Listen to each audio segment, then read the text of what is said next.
गुरुर्ब्रह्मा गुरुर्विष्णुः गुरुर्देवो महेश्वरः गुरु साक्षात् परब्रह्म तस्मै श्री गुरवे नमः. तस्मै श्री गुरवे नमः. नमस्कार. आपण आता सध्या गीतेच्या 16व्या अध्यायाच्या सुरुवातीपाशी आलेलो आहोत. मागच्या वेळेस आपण ज्ञानेश्वर महाराजांनी जी प्रस्तावना लिहिलेली आहे, म्हणजे 16व्या अध्यायाच्या गीतेच्या श्लोकांवरच्या ज्या ओव्या आहेत त्या सुरू होण्यापूर्वी 60-70 ओव्या ज्ञानेश्वर महाराजांनी लिहिल्या. त्यापैकी 50 ओव्या आपण बघितल्या. त्याच्या पुढे आपण आता आपली यात्रा सुरू करू. पण त्याच्या आधी एक प्रश्न विचारला गेला आपल्याला इथे.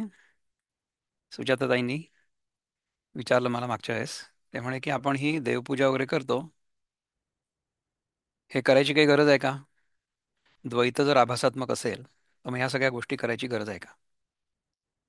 तर कसं असतं पहा, की आपण जेव्हा या जगात येतो, या देहात, आपण सगळेजण म्हणतो ना की माझा जन्म अमुक अमुक एका तारखेला झाला होता. तर तो जन्म जो आहे तो देह सापेक्ष आहे. म्हणजे हा देह आपल्या आईच्या पोटातनं ज्या दिवशी बाहेर निघाला त्या दिवशी आपला जन्म झाला असं आपण म्हणतो. हे व्यावहारिक सत्य आहे. म्हणजे काय झालं की आपण काळामध्ये स्वतःला बांधून घेतलं. कुठून? जन्मतारखेपासून ते आता जेव्हा केव्हा हा देह जाईल तेवढ्या काळामध्ये आपण आहे किंवा होतो किंवा असू, हा आपल्या मनातला एक भ्रम आहे. Number one. दुसरं, आपण स्वतःला कशात मानलेलं आहे? हा देह समजा आपण मानलं तर आपण काय म्हणू की माझा देह 2 फूट वाईड आहे, नंतर 1 फूट डीप आहे आणि 5.5-6 फूट उंच आहे. म्हणजे काय झालं, आपण देशामध्ये स्वतःला मानलं की एवढी जागा मी व्यापलेली आहे, एवढा देश मी व्यापलेला आहे, एवढी स्पेस मी ऑक्युपाय केलेली आहे. म्हणजे आपण काळामध्ये स्वतःला मापलं, स्थळामध्ये किंवा देशामध्ये स्वतःला मापलं, आणि तिसरं म्हणजे वस्तूमध्ये. वस्तू म्हणजे काय, की ही जी वस्तू आहे ना, देह म्हणजे हा 70 किलोचा आहे किंवा 68 किलोचा आहे किंवा 90 किलोचा आहे किंवा 80 किलोचा आहे, व्हॉट एव्हर, ज्यांचा जो असेल देह तो. ठीक आहे. म्हणजे काय झालं, आपण की देश काल वस्तू या 3 गोष्टींमध्ये आपण स्वतःला बंदिस्त केलं. आता सगळ्यांचाच जर हा भ्रम असला तर आपण जर त्या भ्रमात असलो तर मग आपण काय चूक करतोय असं आपल्याला वाटू शकतं. कसं होतं की सत्य जे असतं ना ते लोकशाहीवर किंवा बहुमतावर आधारित नसतं. समजा बहुतांश लोकांना असं वाटत असलं की आपण देह आहोत किंवा आपण जीव आहोत, वेगळा जीव, म्हणजे मी एक वेगळा जीव आणि तुम्ही सगळे वेगळे जीव, तर तेच सत्य आहे असं तर नाही असू शकत. गंमत अशी आहे की हे जे सत्य आहे ना, हे सत्य काही नियमांच्या आधारावर चालतं. म्हणजे भौतिकशास्त्राचे जे नियम आहेत, रसायनशास्त्राचे जे नियम आहेत, गुरुत्वाकर्षणाचे नियम आहेत, आणखीन कुठले क्वांटम फिजिक्स वगैरेचे नियम असतील, थर्मोडायनामिक्सचे नियम आहेत, ह्या सगळ्या शास्त्रांचे जे नियम आहेत ना, ते नियम सगळे त्रिकाला बाधित आहेत. म्हणजे त्रिकाल म्हणजे काल, आज आणि उद्या, ह्या तिन्ही काळांमध्ये हे सगळे नियम अबाधित आहेत. अबाधित म्हणजे they don't change, are they are not affected. तर हे सगळे नियम आपण शिकून आपण ह्यांचा उपयोग आपल्या दैनंदिन जीवनामध्ये सुबत्ता, समृद्धी, सुखसोयी, कन्व्हिनियन्सेस हे सगळं आणण्यासाठी करू शकतो. म्हणजे काय झालं की आपण एका विशिष्ट प्रकारे काहीतरी कर्म केलं आणि त्याचा निसर्गाच्या नियमांमुळे किंवा निसर्गाच्या नियमांनुसार काहीतरी परिणाम मिळाला, आणि त्या कार्यकारणाचं आपण एक गणित तयार केलं. कॉज आणि इफेक्ट रिलेशनशिप आपण आपल्या डोक्यामध्ये बसवून घेतली आणि ती नेहमी तशीच चालते. त्यामुळे काय केलं आपण की त्या सिद्धांतांच्या आधारावर आपण या जगामध्ये अनेक भौतिक सुखसोयी तयार केल्या, आणि त्याच्या मागचे जे सिद्धांत आहेत ते कोणी तयार केले किंवा ते कसे चालतात याच्याबद्दल काही चिंतन केलंच नाही. कसं असतं की जी गोष्ट नेहमी आपल्याला उपलब्ध असते ना, त्या गोष्टीची आपल्याला किंमत नसते. म्हणजे घरामध्ये आपली आई नेहमी असते ना, तर त्या आईला त्यांची मुलं, तिची मुलं काही किंमत देत नाही. ती नेहमीच आहे अवेलेबल. त्याचप्रमाणे आपल्याला हवा नेहमी उपलब्ध आहे. आपण हवेमध्ये श्वास घेतो ना, तर तिच्याबद्दल आपल्याला काही वाटत नाही. किंवा आकाश आहे. आकाश नेहमीच उपलब्ध आहे. आकाश सगळीकडे सर्वव्यापी आहे. आकाशाशिवाय दुसरं काही नाहीच आहे. म्हणजे आपण बघू की आकाशाव्यतिरिक्त जी चार महाभूत आहेत, म्हणजे कुठली आहे? पृथ्वी. तर पृथ्वीसाठी प्रार्थना आहे आपल्याकडे, है ना? कराग्रे वसते लक्ष्मी, करमध्ये सरस्वती, करमूले तु गोविंदम, प्रभाते करदर्शनम, समुद्र वसने देवी, पर्वतस्तन मंडले.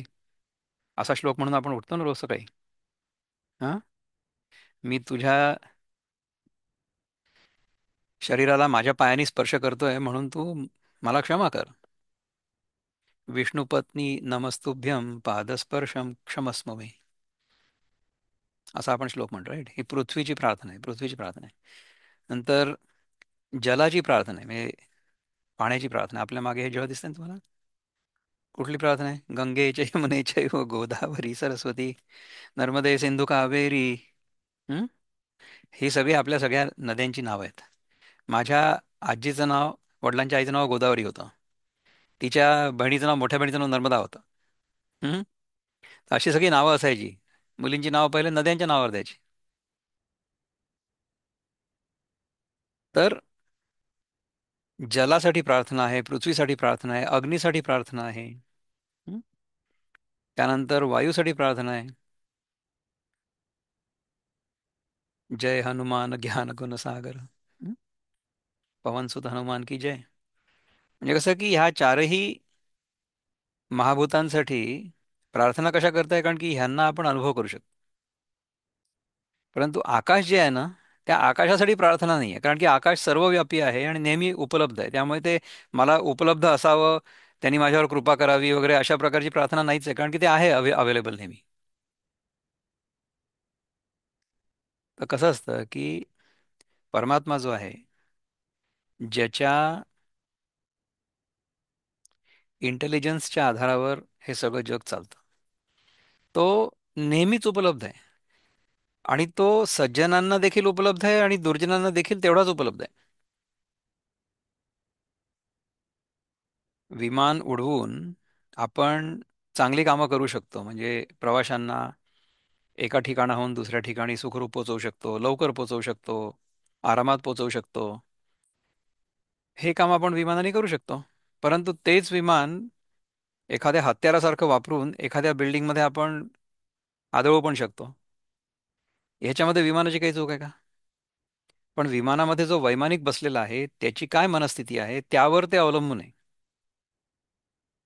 गाडीचंही तसंच आहे. म्हणजे माझ्या गाडीमध्ये मी बसलो आणि मी गाडी चालवतोय, तर मी गाडी व्यवस्थित चालवून एका ठिकाणाहून दुसऱ्या ठिकाणापर्यंत व्यवस्थित जाऊ शकतो.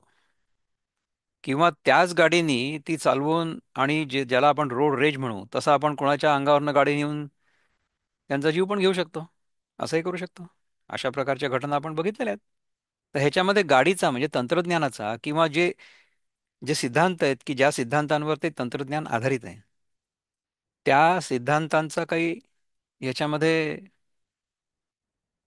रोल आहे का? त्यांची काही चूक आहे का? त्यांची काही चूक नाही आहे. त्यामुळे काय असं वाटतं लोकांना की हे जे सिद्धांत आहेत ना, हे सिद्धांत नेहमीच सगळ्यांसाठी सारखे असल्यामुळे हे काही देवबीव असं काहीच नाही.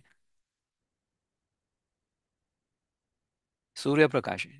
सूर्यप्रकाश जो आहे तो सूर्य संतांच्या अंगावर पण तेवढाच प्रकाश देतो आणि जे दुर्जन असतात त्यांच्यावर पण तेवढाच प्रकाश देतो. त्याच्यामध्ये काही भेदभाव नाही आहे. म्हणजे रामामध्ये परमात्मा प्रगट होतोय हे आपल्याला सहज कळतं. परंतु रावणामध्ये सुद्धा तोच परमात्मा प्रगट होतोय हे कळायला पुष्कळ उशीर होतो. कठीण आहे ते समजायला. तर जी सत्ता नेहमी उपलब्ध आहे तिच्याबद्दल आपल्या मनामध्ये एक प्रकारचा इनडिफरन्स असतो की हा हे तर नेहमीच अवेलेबल आहे. मग आपल्याला ह्याच्याबद्दल काही काळजी करायची गरज नाही. म्हणजे काय, आपण त्याला गृहीत धरतो. So we take it for granted. तर काय होतं की अशा प्रकारे हे जग चालत असताना आधी पहिल्यांदी आपलं सगळं लक्ष जगाकडे असतं. या जगातनं मला काय मिळेल? कारण की जगातल्या वस्तूंशी माझा जेव्हा संपर्क होतो तेव्हा मला सुख होतं किंवा दुःख होतं. तर ज्या गोष्टींपासून सुख होतं त्या मी सारख्या करायला बघतो किंवा त्या मिळवायला बघतो, आणि ज्या गोष्टींपासून दुःख होतं त्या मी घालवायला बघतो.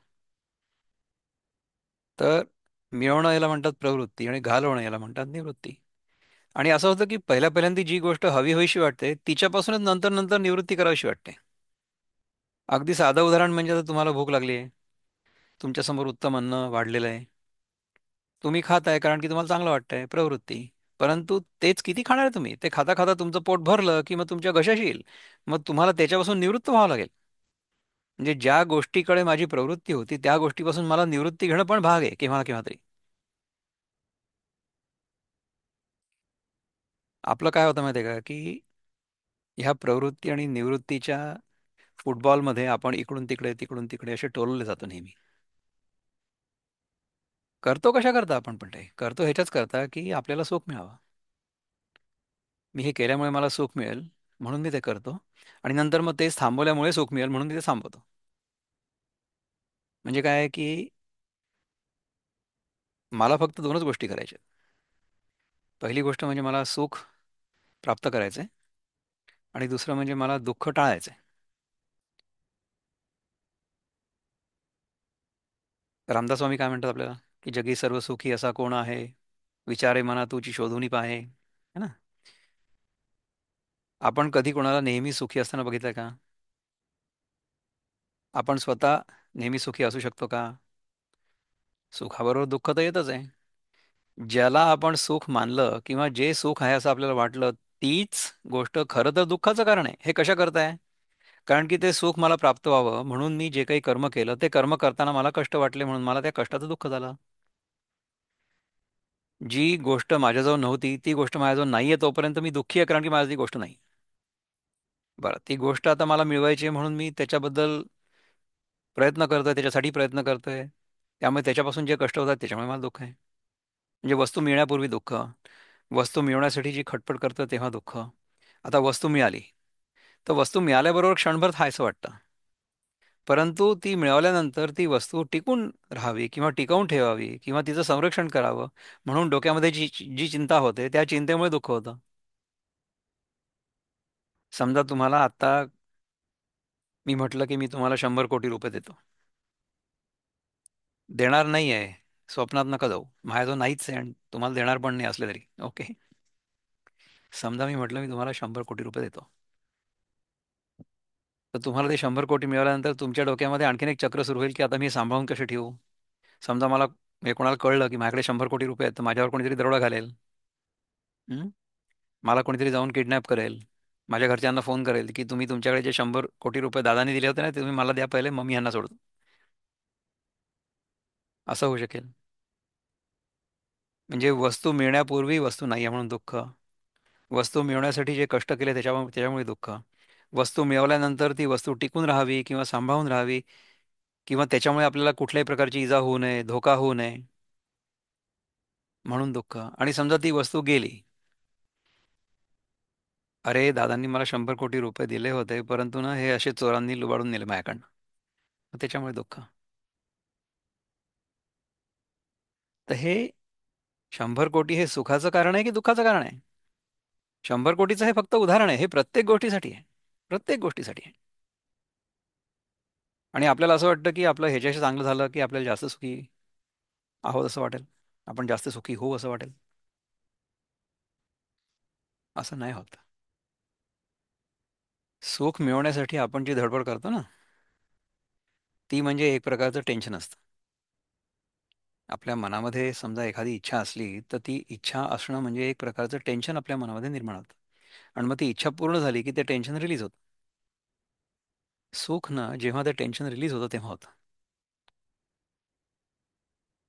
म्हणजे काय होतं माहिती आहे का, की त्या क्षणी त्या वस्तूबद्दलची आपल्या मनातली जी इच्छा असते ती पूर्ण होते, ती निघून जाते, कारण की ती इच्छा पूर्ण झाली आता.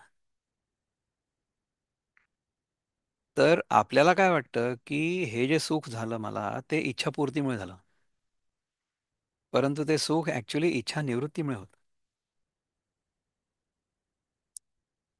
आणि इच्छा निवृत्तीचं सुख आपण रोज भोगतो. रोज भोगतो. केव्हा?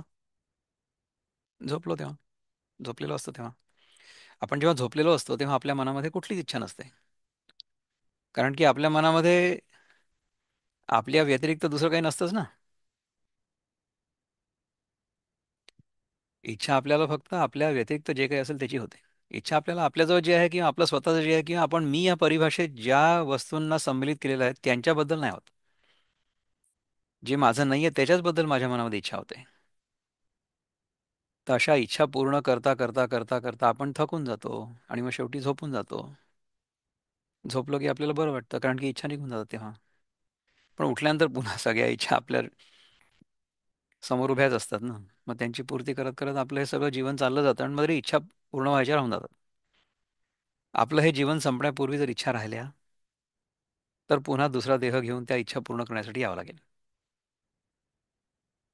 परंतु समजा हा देह सोडण्यापूर्वी आपल्या मनामधल्या इच्छा पूर्णपणे चालल्या गेल्या तर काय होईल?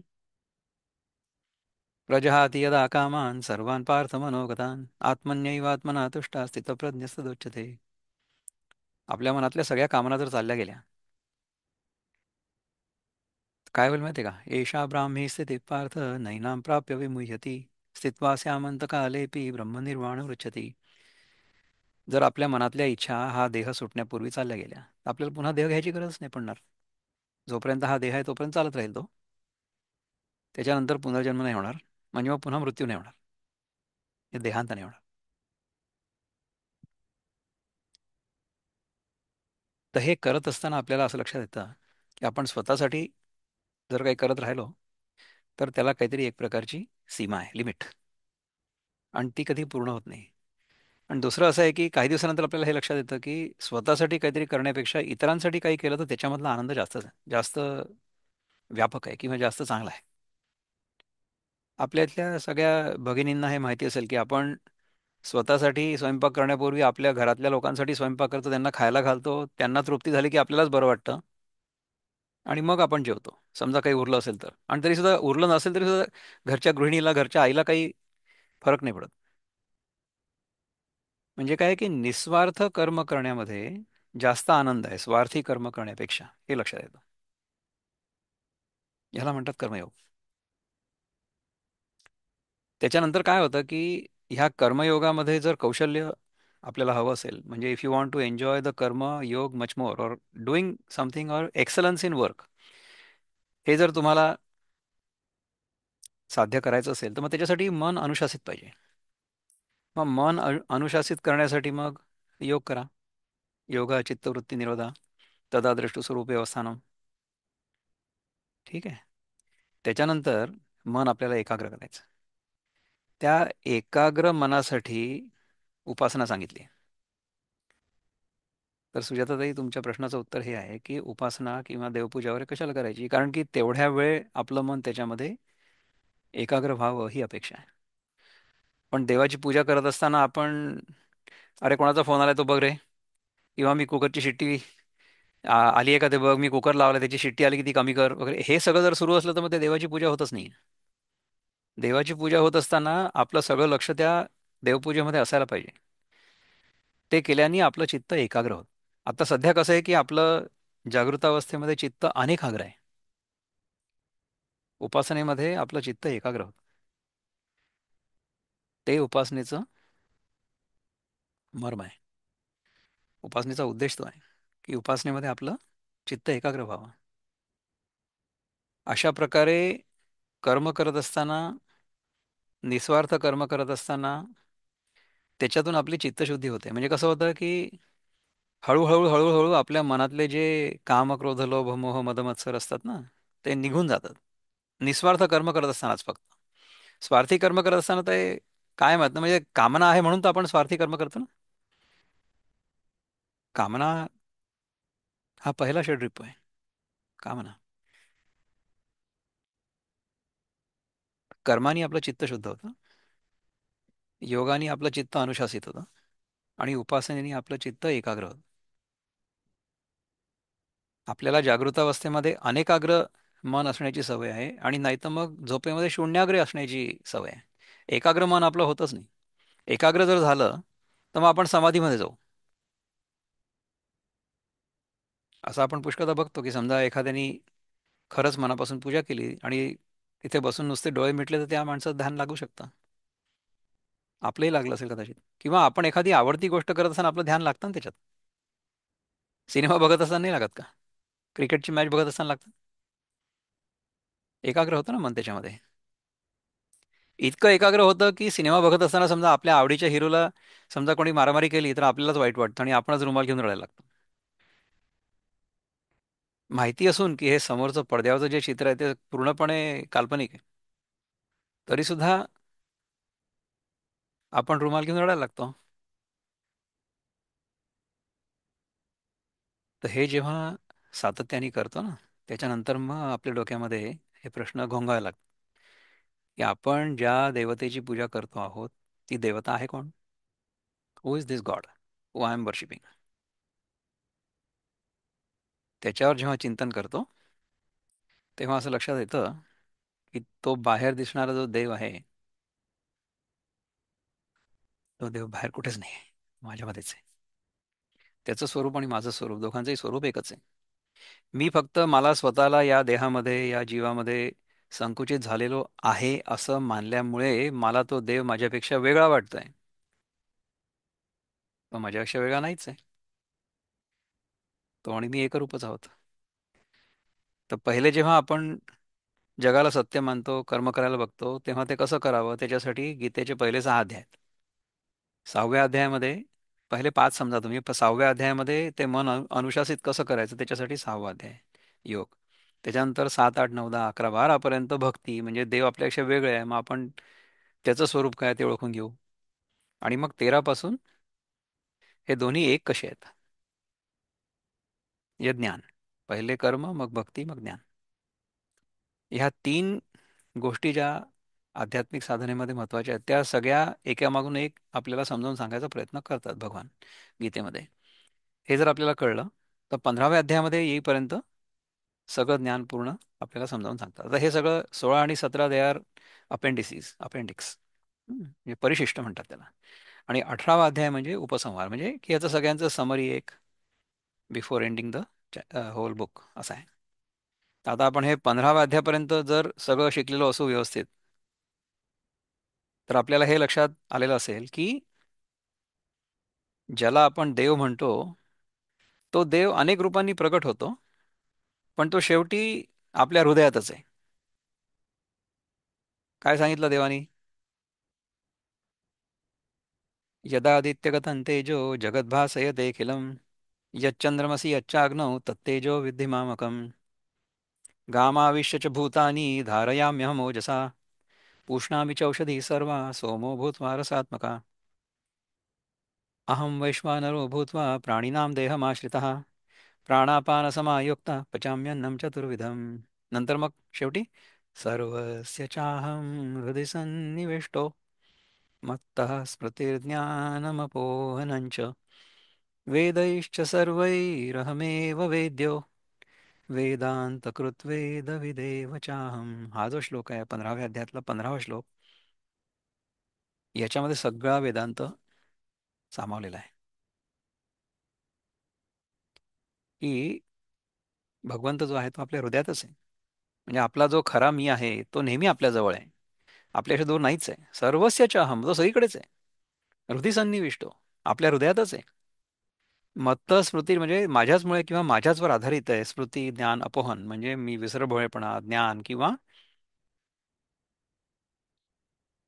आत्ताचं जे ज्ञान आणि स्मृती. स्मृती म्हणजे स्वप्न, ज्ञान म्हणजे जागृत अवस्था, अपोहन म्हणजे निद्रावस्था आणि च म्हणजे समाधी अवस्था. माझ्याचवर आधारित आहे. माझ्यामध्ये त्या अवस्था येतात आणि जातात. मला असं वाटतं की मी ह्यांच्यातनं चाललोय. Optical illusion. वेदैश्च सर्वैरहमेव वेद्यो म्हणजे सगळ्या वेदांनी जे सांगितलेलं आहे की कोण आहे जाणण्यायोग्य, मीच आहे. Self realisation is the goal of human life. वेदांतकृत वेदांत करणारा आणि वेदविद वेद जाणणारा मीच. तर इथपर्यंत आपल्याला यायचं आहे. मग त्याच्यासाठी ज्या ज्या गोष्टींची आपल्याला गरज असेल त्या आपण करू. मी आता समजा आपल्याला डोंबिवलीहून विटीवर जायचं आहे, तर आपण ट्रेननी जाऊ शकतो, गाडी घेऊन जाऊ शकतो, नाही तर पायी पायी पण जाऊ शकतो. केव्हा तरी तर पोचू आपण विटीला. कुठला मार्ग कधी आपल्यासाठी सोयीचा आहे त्याच्यावर ते अवलंबून आहे. जर गाडी असली तर आपण गाडीने जाऊ, ट्रेन असली तर ट्रेननी जाऊ, कारण की त्याच्यामुळे ट्रॅफिकचा काही झंझट नाही. ट्रेन्स जर बंद असल्या तर मग आपण आपली गाडी काढून जाऊ, नाहीतर बसनी जाऊ.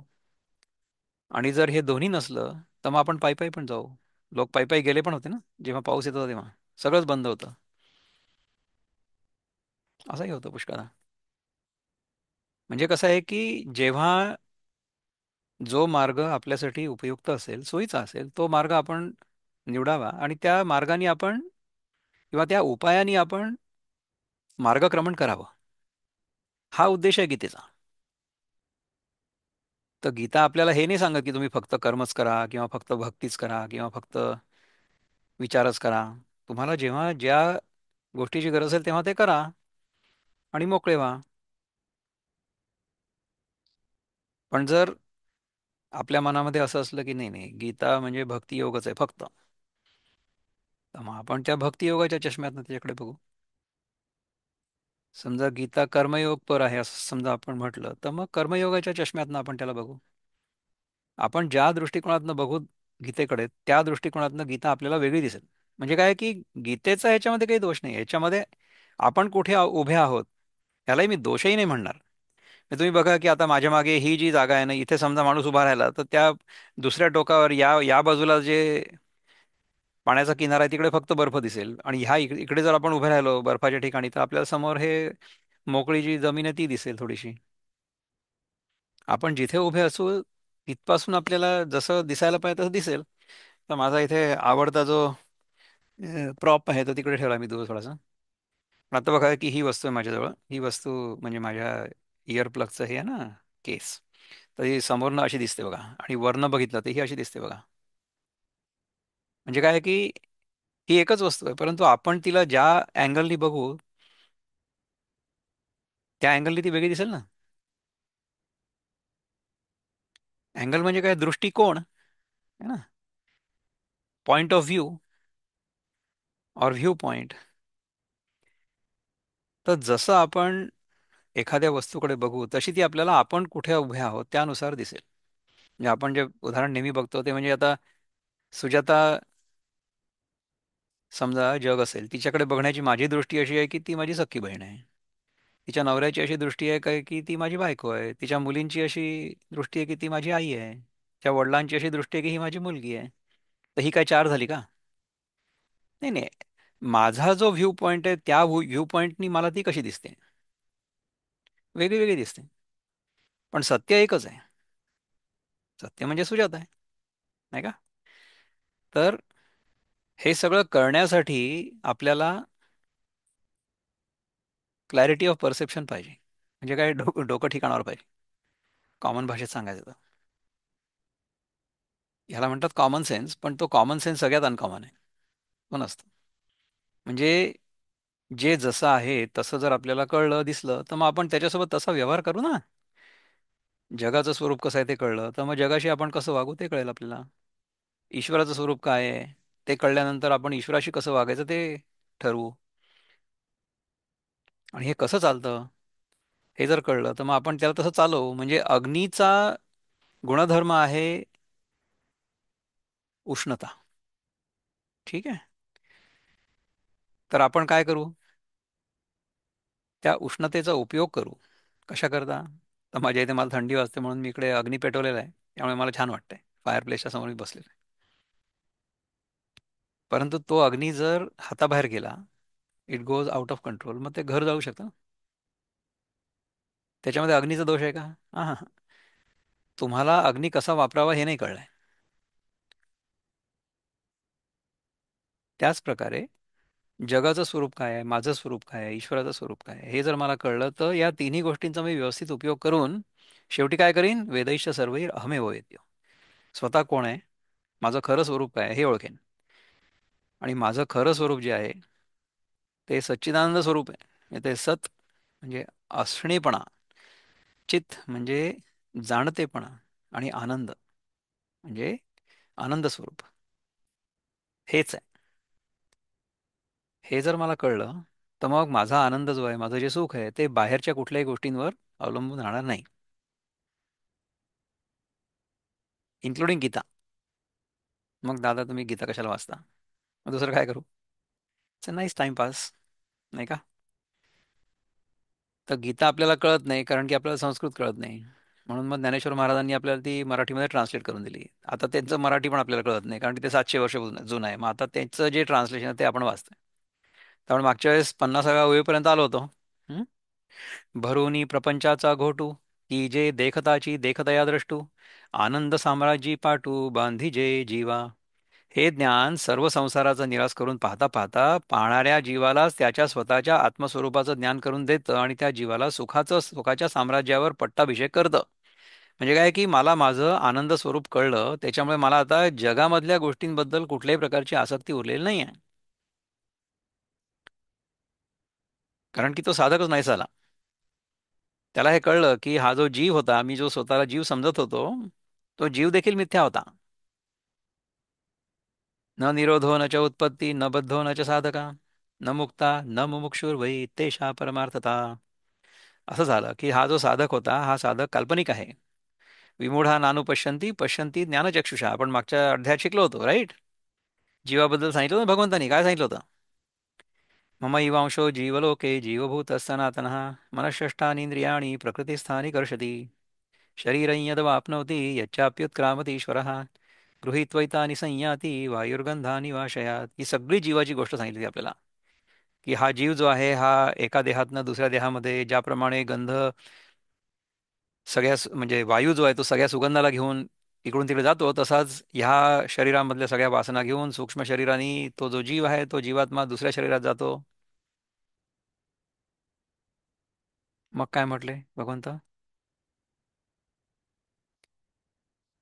यच्चाप्युत्क्रामतीश्वरः गृहीत्वैतानि संयाती वायुर्गंधानि वाशयात् श्रोत्रं चक्षुस्पर्शनं च रसनं घ्राणमेव च अधिष्ठाय मनश्चायं विषयानुपसेवते उत्क्रामन्तं स्थितं वापि भुञ्जानं वा गुणान्वितं विमूढानानुपश्यन्ति पश्यन्ति ज्ञानचक्षुषः. की ही सगळी जीवाची कहाणी जी होती, ही जे विमूढ असतात त्यांना अजिबात कळत नाही. परंतु ज्यांचे ज्ञानचक्षु उघडलेले आहे, ज्यांचं डोकं ठिकाणावर आहे, त्यांना हे कळतं काय, की ही जीवाची गोष्ट तुम्हाला ह्याच्यासाठी सांगितली होती की तुमचं लक्ष जगावरून किंवा लोकांवरून किंवा त्यांना दोष देण्यावरून स्वतःकडे केंद्रित व्हावं आणि आपल्या जीवनामध्ये ज्या ज्या घटना घडत आहेत किंवा जे जे अनुभव आपल्याला येत आहेत, ते सगळेच्या सगळे अनुभव माझ्या स्वतःच्याच कर्माचा परिणाम आहे, हे कळावं. म्हणून जीवाची गोष्ट सांगितली. पण जीव नावाची गोष्ट नाहीच आहे. मग कोण आहे हा साधना करणारा? जोपर्यंत मला असं वाटत असतं ना की मी हा देह आहे किंवा मी हा जीव आहे, तोपर्यंत मला ही साधना करणं आवश्यक आहे. पण जर मला कळलं की देह आणि जीव या दोन्ही गोष्टी मिथ्या आहेत, जर मला खरंच माझ्या स्वरूपाची ओळख झाली, तर त्याच्यानंतर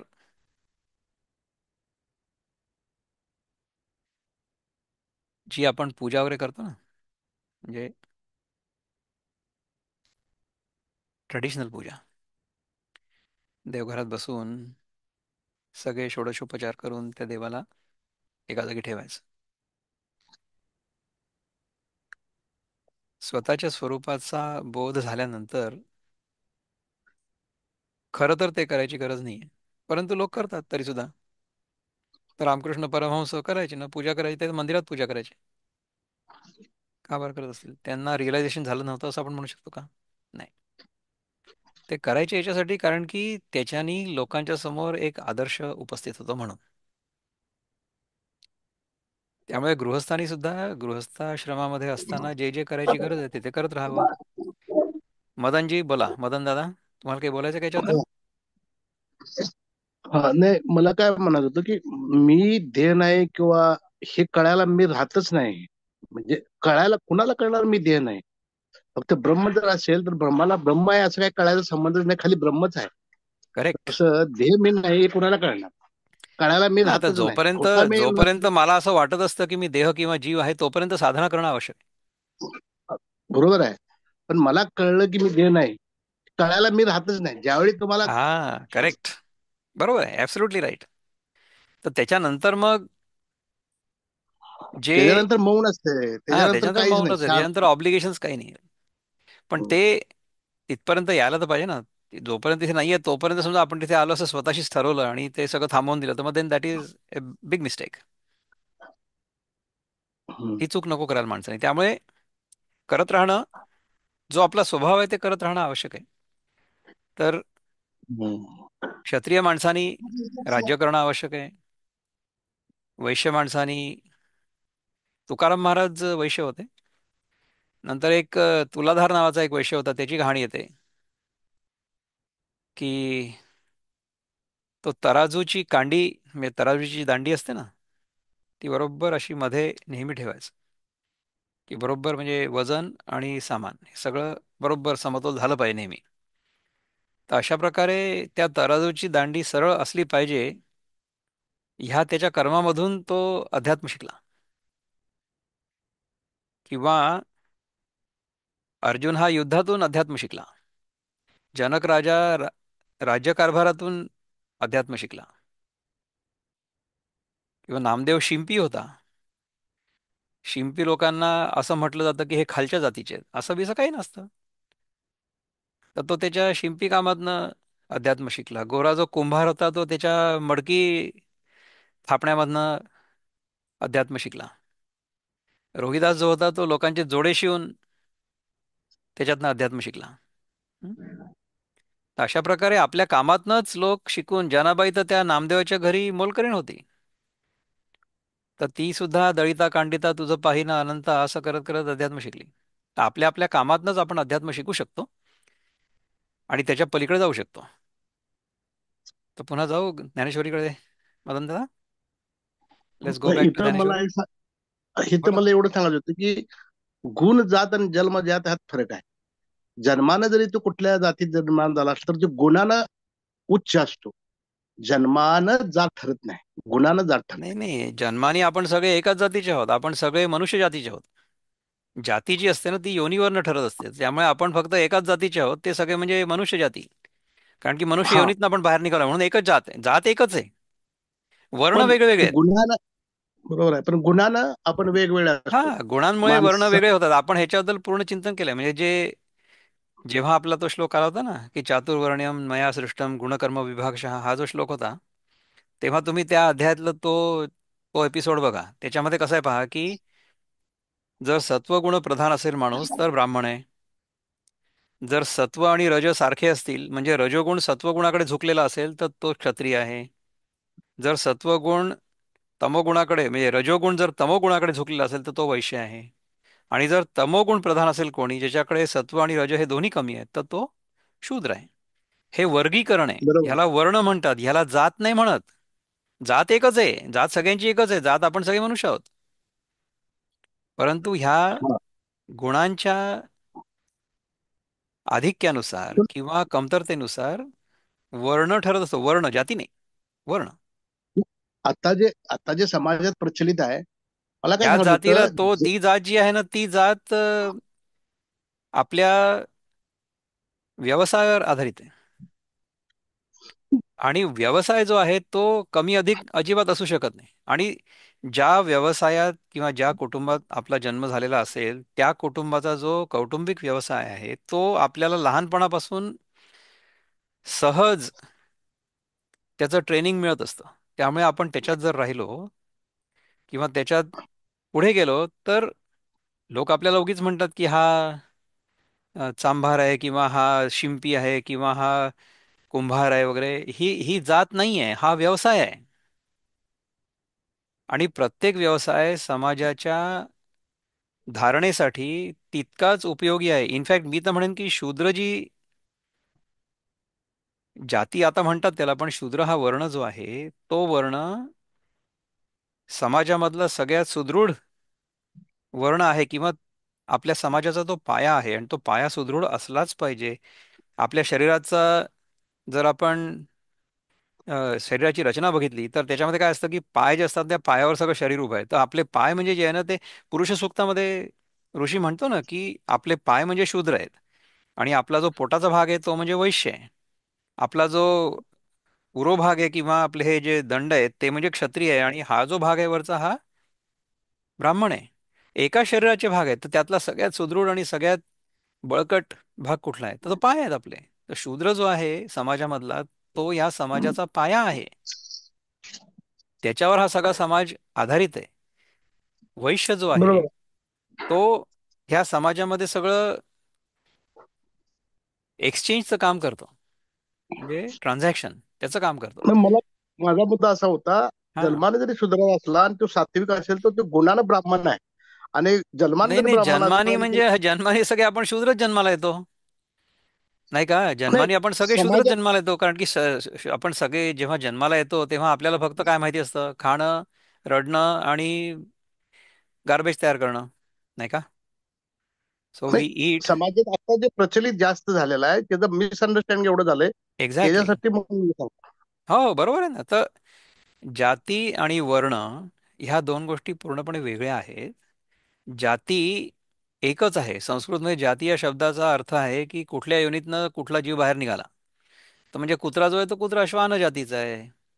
एखादा वृक्ष असेल तर तो या जातीचा आहे. आपण सगळे मनुष्य जातीचे आहोत. Okay, let's see what Dnyaneshwar Maharaj has to say. येवढे या लाठेपणाचा उपावो, आणू नाहीची म्हणे देवो, हा सम्यक ज्ञानाचा रावो उपायान माझी. प्रपंचाचा बाध करून जीवाला ब्रह्मसाक्षात्कार करून देणारा ज्ञानाशिवाय एवढ्या सामर्थ्याचा दुसरा उपाय नाहीच. म्हणजे ज्ञान हा सगळ्यात चांगला उपाय आहे. ज्ञान एकदा झालं की इमिजिएट इन्स्टंटेनियस मोक्ष आहे. या यथार्थ ज्ञानाचा उपाय सर्व उपायांमध्ये राजा आहे असं देव म्हणाले. ऐसे आत्मजिज्ञासू जे होते तिही तोषेलेनी चित्ते, आदरे तया ज्ञानाते ओवाळिले जीवे. म्हणून असे जे आत्मजिज्ञासू होते म्हणजे आत्म्याला जाणण्याची इच्छा करणारे होते त्यांनी संतुष्ट चित्ताने आणि आदराने त्या ज्ञानावरून आपला जीव ओवाळून टाकला. आता आवडी जेथ पडे तयाची अवसरी पुढे पुढे, रिगो लागे हे घडे प्रेम ऐसे. आता असं आहे की ज्या वस्तूवर प्रेम जडतं तीच वस्तू इतर वस्तूंना मागे सारून वेळोवेळी मनात पुढे पुढे घुसू लागते. असा प्रकार होतो. प्रेमाची गोष्ट अशीच आहे. म्हणून जिज्ञासूंच्या पैकी ज्ञानी प्रतीती होयना जवनिकी, तव योगक्षेमू ज्ञानविकी स्फुरेल चिकी. म्हणून एकंदर जिज्ञासूंपैकी जे मुमुक्षु होते म्हणजे ज्यांना जाणून घेण्याची इच्छा होती त्यांच्यापैकी ज्यांना मुक्तीची इच्छा होती, मुमुक्षु म्हणजे ज्याला मोक्षाची इच्छा आहे तो मुमुक्षु, त्याला जोपर्यंत ज्ञानाचा वास्तविक संशय विपर्यरहित अनुभव आला नाही म्हणजे कम्प्लिटली डाऊटलेस नॉलेज, एक्सपिरियन्स, डाऊटलेस एक्सपिरियन्स, तोपर्यंत ते ज्ञान कसं प्राप्त होईल आणि प्राप्त झालेल्या ज्ञानाचं संरक्षण कशाने घडेल अशा विषयी त्यांच्या मनात वारंवार विचार घोटाळत राहणं हे स्वाभाविकच आहे. म्हणून तेची सम्यक ज्ञान कैसेनी होय स्वाधीन, जालिया वृद्धी यत्न घडेल केवी. म्हणून तेच यथार्थ ज्ञान कशाने हस्तगत होईल आणि हस्तगत झाल्यानंतर त्याच्या वाढण्याचा प्रयत्न कसा घडेल. का उपजोनी का उपजोची जे न लाहे, ते उपजलेही अवाटासूये, ते ज्ञानी विरुद्ध काय आहे हे जाणावे की. अथवा जे ज्ञानास उत्पन्नच होऊ देत नाही, अथवा ज्ञान उत्पन्न झालं असता जे भलत्या मार्गात घालतं, असं ज्ञानाच्या विरुद्ध काय आहे हे समजलं पाहिजे. मग जाणतया जे विरू, तयाची वाट वाहती करू, ज्ञानाहित तेची विचारू सर्व भावे. मग ज्ञानाला जे विरुद्ध असेल त्याची वाट मोकळी करून देऊ म्हणजे त्याला घालवून देऊ, आणि जे ज्ञानाला अनुकूल असेल त्याचाच सर्व भावांनी विचार करू. So we need to only think about those things that take us towards self realisation and ignore those things that take us away from self realisation. ऐसा ज्ञान जिज्ञासू तुम्ही समस्ती, भावो जो धरिला असे चित्ती, तो पूर्वावया लक्ष्मीपती बोली जेल. अशी तुम्ही सर्व जिज्ञासूंनी जी इच्छा मनात धरलेली आहे ती इच्छा पूर्ण करण्याकरता देव आता या अध्यायात बोलतील असे ज्ञानेश्वर महाराज म्हणतात. ज्ञानासी सुजन्म जोडे, आपली विश्रांती ही वरी वाढे, ते संपत्तीचे पवाडे सांगिजेल दैवी. जिच्या योगाने चांगलं ज्ञान उत्पन्न होईल, जिच्या योगाने ज्ञान चांगलं उत्पन्न होईल, शिवाय आपली विश्रांतीही जिच्या योगाने वाढेल, अशी जी दैवी संपत्ती, त्या दैवी संपत्तीचं वर्णन आता देवाकडून सांगण्यात येईल. आणि ज्ञानाचे निकामाकारे, जे रागद्वेषांसी देथारे, तिये आसुरियेही घोरे करील रूप. आणि ज्ञानाचं काम काढून म्हणजे ज्ञानाला नाहीसं करून जी आसुरी संपत्ती राग आणि द्वेष यांना आश्रय देते, त्या भयंकर आसुरी संपत्तीचंही स्वरूप देव आता सांगणार आहे. सहज इष्टानिष्ट करणी दोघीची या कवतुकिणी, हे नवमाध्यायी उभारणी केली होती. इष्टानिष्ट करणे हे स्वभावतःच ज्यांचं कौतुक आहे, अशी या दोघी म्हणजे दैवी आणि आसुरी संपत्ती आहेत. यांची मांडणी 9व्या अध्यायात 13व्या श्लोकामध्ये केली होती, पण ती आता जास्त विस्ताराने सांगणार आहे. तेथ सावमा घेयावया उवावो, तव वोडवला आन प्रस्तावो, तरी तया प्रसंगे आता देवो निरूपित असे. त्या 9व्या अध्यायातच त्यांचा विस्तार प्रत्यक्ष करायला पाहिजे होता, परंतु तो तितक्या दुसरा प्रसंग प्राप्त झाला, तर आता प्रसंगानुसार देव त्याचं म्हणजे दैवी आणि आसुरी संपत्तीचं व्याख्यान करत आहेत. तया निरूपणाचे नावे अध्याय पद 16वे, लावणील पाहता जाणावे मागीलावरी. मागील क्रमाप्रमाणे संख्या पाहता हे निरूपण म्हणजे 16वा अध्याय समजावा. परी हे असो आता प्रस्तुती, ज्ञानाच्या हिताहिती समर्था संपत्ती याची दोन्ही. परंतु ते आता राहू दे. सांप्रत ज्ञानाचं इष्ट आणि अनिष्ट करण्याच्या कामी सांगितलेल्या ह्याच दोन संपत्ती समर्थ आहेत. जे मुमुक्ष मार्गीची बोळावी, जे मोहरात्रीची धर्मदिवी, ते आधी तव दैवी संपत्ती ऐका. जी मुमुक्षूंना आत्मस्वरूपाच्या मार्गाने पोहोचवणारी आणि जी मोहरूप रात्री धर्मार्थ दिवा लावलेला दिवा आहे, ती दैवी संपत्ती प्रथम ऐका. पहिले तुम्हाला दैवी संपत्ती म्हणजे काय ते सांगतो. जेथ एक एका ते पोखी, ऐसे बहुत पदार्थ एकी, संपादिजती ते लोकी संपत्ती म्हणजे. जिथे एकमेकाला पोषणारे असे पुष्कळ पदार्थ एका ठिकाणी मिळवले जातात, अशा पदार्थ समूहाला लोकात संपत्ती म्हटलं जातं. ते दैवी सुखसंभवी, तेथ दैवगुणे येकोपजीवी, जाली म्हणून देवी संपत्ती हे. ती दैवी संपत्ती सुखाला उत्पन्न करणारी आहे आणि सर्व दैवी गुणांना ही एकच निर्वाहाचं साधन आहे, म्हणून हिला दैवी संपत्ती असं म्हटलेलं आहे. आता एवढी प्रस्तावना झाल्यानंतर भगवान ऍक्च्युअल त्या अध्यायाला म्हणजे ज्ञानेश्वर महाराज त्या अध्यायाला सुरुवात करणार आहेत. आपण पहिले हे जे श्लोक आहेत ना, हे प्रभुपाद आपल्याला कसं समजावून सांगतात ते बघूया आणि नंतर मग पुढे जाऊ.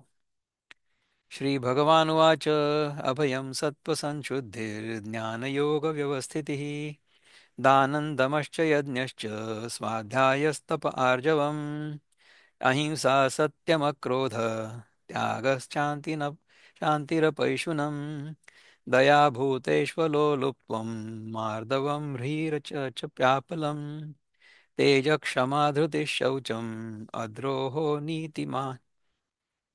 अद्रोहो नीतिमानिता भवन्ति संपदं दैवीम् अभिजातस्य भारत. इतके 3 श्लोक त्यांनी एकत्र सांगितले. हं? तर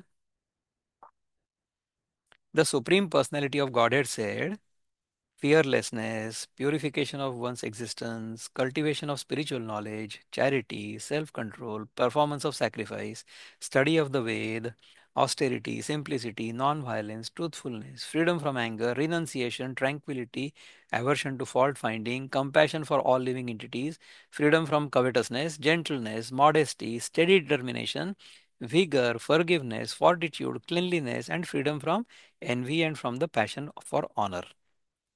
These transcendental qualities, O son of Bharat, O son of Bharat, belong to godly men endowed with divine nature. तर ज्यांच्याजवळ दैवी संपत्ती आहे त्यांचे काय गुण आहेत याच्याबद्दल आपल्याला पहिल्या 3 श्लोकांमध्ये भगवंतांनी सांगितलं. तर ते तिन्ही श्लोक मी आता विनोबांनी कसे काय ट्रान्सलेट केले ते सांगतो तुम्हाला. श्री भगवान म्हणाले, निर्भयत्व मनशुद्धी योग ज्ञानी सुनिश्चय यज्ञ निग्रह दातृत्व स्वाध्याय रुजुता तप अहिंसा शांती अक्रोध त्यागं सौजन्य सत्यता अलुब्धता दया भूती मर्यादा स्थैर्य मार्दव पवित्रता क्षमा तेज धैर्य अद्रोह नम्रता हे त्याचे गुण जो आला दैवी संपत्ती घेऊनी. याच्यासाठी आपले बंधू किशोर कुलकर्णी काय म्हणतात? मग भगवान पार्थासी म्हणती, अभय तप सत्व योग स्थिती संशुद्धी यज्ञ दम तप ज्ञान तसेच स्वाध्याय आर्जव दान वासना त्याग सत्यवचन अहिंसा अक्रोध अपैशुन मार्दव ह्री व शांतता दया त्याग व स्वत्सता तेज क्षमा धृती हे पार्था अद्रोह अमानित्व शुचिता मनुष्याची ही लक्षणे असती त्यासी ज्यासी लाभली दैवी संपत्ती. वृद्धपदामध्ये बघा काय म्हणतात किशोरजी. भगवान काय म्हणाले? नसे त्यास भीती असे चित्तशुद्धी असे ज्ञान योगात तो स्थिर बुद्धी करी ज्ञान यज्ञा नियंत्री मनासी तपा आर्जवी तो करी वाचनासी अहिंसा तसे सत्य बोले न कोपी करी त्याग राखीची शांती तथापि न दोषास पाही दयाभूती नित्य निरिच्छा व सौम्यत्व नम्रत्व स्थैर्य क्षमा तेजधारी तसा शुद्ध धीर न मारी बढाई धरी नाही वैर अशी संपदा पार्थ दैवीची जाणी जयाचा असे जन्म ही देवगुणी. तर ही जी दैवी संपत्ती आहे ना ह्याचे अनेक गुण आहेत. तर त्यापैकी सगळेच्या सगळे गुण आपण आत्ताच्या आत्ता नाही वाचू शकत. परंतु पहिले काही गुण, एखादा गुण अभयम सत्वसंशुद्धीर जे आहे ना तर अभय ह्याच्याबद्दल समजा आपण आज थोडंसं शिकू शकलो तर बघूया. आता तयाची दैवगुणा माझी धुरेचा बैसणा बैसे तया आकर्णा अभय ऐसे. आता त्याच दैवी संपत्तीच्या गुणात श्रेष्ठ अशा पहिल्या आसनावर जो बसतो त्या गुणाला अभय असं म्हणतात. ते ऐका. तरी न घालुनी महापुरी न घेपे बुडण्याची शियारी का रोगू न गणिजे घरी पथ्याची या. तर ज्याप्रमाणे महापुरात उडीच घातली नाही म्हणजे बुडण्याचं भय धरण्याचं कारणच नाही, अथवा पथ्याच्या घरी रोगाचा हिशोब नाही म्हणजे पथ्याने वागत असता तिथे रोगाचं भय नाही, है ना. तैसा कर्मा कर्माची या मोहरा उठू नेदुनी अहंकारा संसाराचा दरारा सांडणे येणे. त्याप्रमाणे विहित आणि निषिद्ध कर्म यांच्या संबंधाने अहंकाराला उत्पन्न होऊ न देणं आणि अशा रीतीने संसाराचा धाक टाकणं याला अभय असं म्हणतात. विहित आणि निषिद्ध कर्म म्हणजे जे करायला पाहिजे ते आपण करतोय आणि जे करायला नको ते करत नाहीये, त्यामुळे आपल्याला भीतीचीच गरज नाहीये. Nothing wrong can happen to us if we do the right thing always and if we avoid the wrong thing. अथवा ऐक्यभावाचे निपैसे दुजे मानुनी आत्मा ऐसे भयवार्ता देशे दवडणे जे. अथवा दुसऱ्या रीतीने अद्वैत भावाच्या विकासाने आपल्याहून दुसरं हे आपला आत्मा आहे असं मानून भयाची गोष्ट हद्दपार करून टाकणं त्याला अभय म्हणावं. तर ह्याच्यावर थोडं आपण चिंतन करू. आपल्याला भय कशामुळे वाटतं?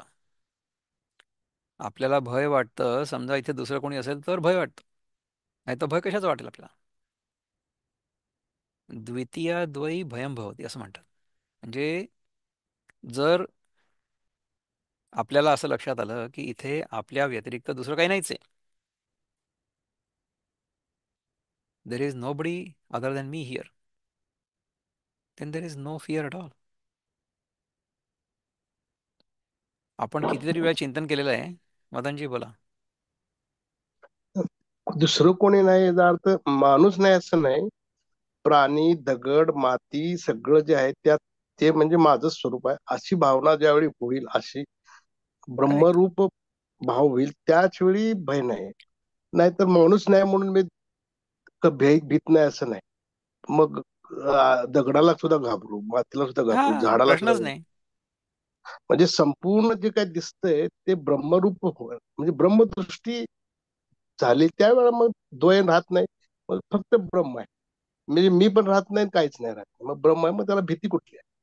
करेक्ट. पण आता कसं आहे पहा की तितक्या दूरपर्यंत एकदम आपली दृष्टी कदाचित जाणार नाही, तर आपण पहिले एक एक स्टेप करून समजा समजून घेतलं तर दॅट माइट बी युजफुल. म्हणजे कसं आहे की आता अगदी साधा जर विचार केला आपण की आपल्याला हे जग दिसतंय, म्हणजे तुम्हाला मी या स्क्रीनवर दिसतोय, तर स्क्रीनवर जरी मी दिसत असलो तरी सुद्धा, किंवा मी प्रत्यक्ष जरी भेटलो, आता आपली त्या दिवशी दुर्दैवाने भेट नाही झाली, परंतु जरी प्रत्यक्ष भेटलो तरी सुद्धा ऍक्च्युअल दर्शन कसं होईल?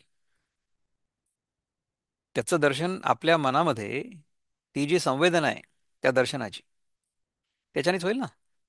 म्हणजे आत्ता आपल्या डोळ्यासमोर एक रूप आहे आणि एक रंग आहे. म्हणजे त्या स्क्रीनमधून प्रकाश किरण आपल्या डोळ्यामध्ये येत आहेत, त्या डोळ्यामध्ये एक आकृती तयार करतायत, उलटी ऊर्ध्वमूल मध शाखा, आणि मग ती आकृती इलेक्ट्रोमॅग्नेटिक वेव्हच्या साह्याने आपल्या विजन सेंटरमध्ये जाते, दृष्टी केंद्रामध्ये, आणि तिथे गेल्यानंतर काहीतरी संवेदना होते. तर ती संवेदना जेव्हा होते तेव्हा आपल्याला आपल्यासमोर एक रूप आणि एक रंग आहे असा बोध होतो. म्हणजे बाहेर जग आहे असं वाटतं, परंतु जोपर्यंत त्याची संवेदना माझ्या मनामध्ये होत नाही. कशी होईल संवेदना? 5 प्रकारांनी होऊ शकते: शब्द, स्पर्श, रूप, रस, गंध. तर जोपर्यंत ती संवेदना माझ्या मनामध्ये उत्पन्न होत नाही तोपर्यंत बाहेर जग आहे असं मला कळत नाही. म्हणजे आता आपण थोड्या वेळाने सगळेजण झोपणार आहात भारतामध्ये, तर झोपल्यानंतर बाहेर जग जरी असलं तरी सुद्धा त्याचा अनुभव मला होत नाही, कारण की शब्द, स्पर्श, रूप, रस, गंध या 5ही संवेदना माझ्या झोपेमध्ये तेवढ्या वेळापुरत्या झोपलेल्या असतात. त्यामुळे बाहेरच्या जगाचा अनुभव मला येत नाही. तर बाहेरचं जग हे बिंब आणि आपल्या मनातला अनुभव किंवा मनातली संवेदना म्हणजे प्रतिबिंब, की मला जी खरंच संवेदना आली ती म्हणजे बिंब आणि बाहेरचं जग म्हणजे त्याचं प्रतिबिंब? हा प्रश्न आहे. तर या प्रश्नाचं उत्तर हे आहे की दोन्ही गोष्टी एकमेकांवर अवलंबून आहेत. बाहेरचं जग आणि त्याच्या मनाचं, त्याचं माझ्या मनामध्ये पडलेलं प्रतिबिंब, ह्या दोन्ही गोष्टी एकमेकांवर अवलंबून आहेत. म्हणजे जर बाहेर जग नसलं तर त्याचं प्रतिबिंब माझ्या मनामध्ये नाही पडू शकत, आणि माझ्या मनामध्ये जोपर्यंत प्रतिबिंब पडत नाही तोपर्यंत बाहेर जग आहे हे मला कळत नाही. सो बाहेरचं जग हे माझ्या मनाचं प्रतिबिंब आहे, आणि ह्या दोन्ही गोष्टी एकमेकांवर अवलंबून आहेत. ह्या दोन्ही गोष्टी सापेक्ष आहेत. परंतु मी मूलभूत आहे, मी सापेक्ष नाही आहे. I am absolute. मला माझ्या असणेपणाबद्दल काहीच कुठलीच शंका नाही. तर माझ्या या असणेपणाच्या जाणीवेमध्ये ह्या जगाचा अनुभव मला संवेदनांच्या मार्फत होतो. हे जर मला कळलं तर काय होईल, की हे जग हे माझ्या मनाचं प्रतिबिंब आहे हे मला कळेल, आणि आभासात्मक आहे हे पण कळेल. जग हे आभासात्मक आहे हे जर मला कळलं तर मला त्याच्यापासून भय नाही वाटणार अजिबात. म्हणजे बघा कसं असतं, की आपण जेव्हा स्वप्नात असतो तेव्हा स्वप्न खूप खरं वाटतं, परंतु स्वप्नामधनं आपण जेव्हा जागे होतो तेव्हा आपल्याला लक्षात येतं की अरे ते स्वप्न होतं. त्यामुळे स्वप्नामध्ये जे काही घडलं असेल त्याची भीती आता जागं झाल्यानंतर नाही वाटत. जागं व्हायला लागतं पण त्यासाठी, कारण की स्वप्नात असेपर्यंत जर वाघ पाठीमागे लागलेला असेल तर आपल्याला वाघाची भीती वाटणारच आहे. तर तो वाघ स्वप्नातला होता हे कळण्यासाठी जागं व्हावं लागतं. त्याचप्रमाणे ही जागृत अवस्था देखील स्वप्नवत आहे हे जर कळलं. हे कसं कळतं? कारण आत्ता जसं आपण तासभर गप्पा केल्या ना, हे जे चिंतन केलं तासभर झालं, त्या तासभराची फक्त आता स्मृती आहे ना माझ्या डोक्यामध्ये, ते आत्ता कुठे आहे? आता नाहीच आहे.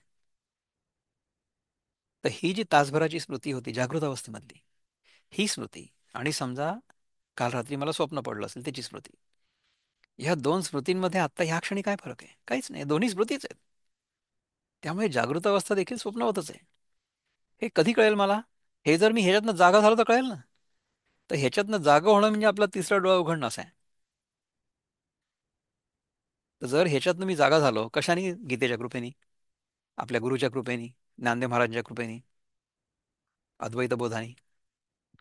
तर मग मला लक्षात येईल की अरे हे जे जग आहे बाहेर दिसणारं हे देखील माझ्या मनाचंच प्रतिबिंब आहे. It's only a mirror image of my on mind. तर जगाचं प्रतिबिंब आपल्या मनामध्ये पडतं, किंवा आपल्या मनामध्ये जे आहे त्याचं प्रतिबिंब जगात पडतं, हे जर आपल्याला कळलं तर मग आपण आपल्या मनाला जर शुद्ध केलं, याच्यानंतर येणार ते अभयम सत्व संशुद्धी, तर आपलं मन जर शुद्ध केलं आपण, तर आपल्याला बाहेरचं जग खूप सुंदर असं दिसेल. बाहेरचं जग हे माझ्या मनाचं प्रतिबिंब आहे हे कळल्यानंतर 3 गोष्टी व्हायला पाहिजे. म्हणजे आपण सकाळी उठल्यानंतर आपल्या चेहऱ्याला आरशात बघतो ना, तर आरशातल्या चेहऱ्यात बघून आपल्याला भीती नाही वाटत त्याची, कारण की आपल्याला माहिती आहे की ते प्रतिबिंब आहे. आपल्याला त्याच्याबद्दल आसक्ती पण वाटत नाही, कारण की आपल्याला माहिती आहे की ते अस्तित्वात नाही. आणि तिसरं म्हणजे आपण त्याला सुधरवायला बघत नाही. आपण सुधरवायला स्वतःला बघतो, कारण की आपण जर स्वतःला सुधरवलं तर मग ते स्वतः ते प्रतिबिंब सुधरेल ना आपोआप. तर ह्या तीन गोष्टी व्हायला पाहिजे. तर अभय आपल्याला आपल्या खऱ्या स्वरूपाचा बोध झाला की आपोआप व्हायला पाहिजे. तर अभय ज्या व्यक्तीच्या व्यवहारातनं प्रगट होत असेल, ती व्यक्ती दैवी संपत्तीची मालक आहे असं समजायला पाहिजे. तर अशी उदाहरणं कुठली? आता सावरकरांचं उदाहरण आहे. त्यांना तर 2 जन्मठेप मिळाल्या होत्या, तरी सुद्धा ते गेले तिथे, आणि तिथे त्यांनी ती शिक्षा भोगली, परत आले, सगळे हाल सहन केले. परंतु प्रत्येक वेळेस मनामध्ये हा भाव की हा देह म्हणजे मी नाही आहे, आणि देह जर मी असलो तर हा देह माझ्या मातृभूमीसाठी मी झिजवणार आहे. म्हणजे जे एक उदात्त कार्य आहे, जे मोठं कार्य आहे, त्याच्यासाठी मी देह वापरणार आहे. तर अशा प्रकारे देहबुद्धीचा हळूहळू आपल्या मनातनं त्याग होऊ शकतो. आपल्या जीवभावाचा त्याग सुद्धा होऊ शकतो, जर आपण उपासना व्यवस्थित केली तर, आणि आपल्या मनामध्ये जर जिज्ञासा उत्पन्न झाली की मी कोण आहे हे शोधून काढावं, आणि ते जर मला कळलं, 15व्या अध्यायाचा मी अभ्यास केलेला असेल तर तर मी जीव नाही आहे हे पण कळतं. त्याच्यानंतर मग आपण जे काही करू ते सगळं समाजाच्या, समष्टीच्या कल्याणाकरता करू. त्यातून आपल्याला मिळवायचं असं काही उरणार नाही. तर अशा प्रकारे ह्या चिंतनात आपण याच्या पुढचे 3-4 दिवस राहू आणि पुन्हा एकदा भेटू. ओम पूर्णमद पूर्णमिदं पूर्णात् पूर्णमुदच्यते पूर्णस्य पूर्णमादाय पूर्णमेवावशिष्यते. ओम शांती शांती शांती. हरि ओम श्री गुरुभ्यो नमः. हरि ओम. नमस्कार.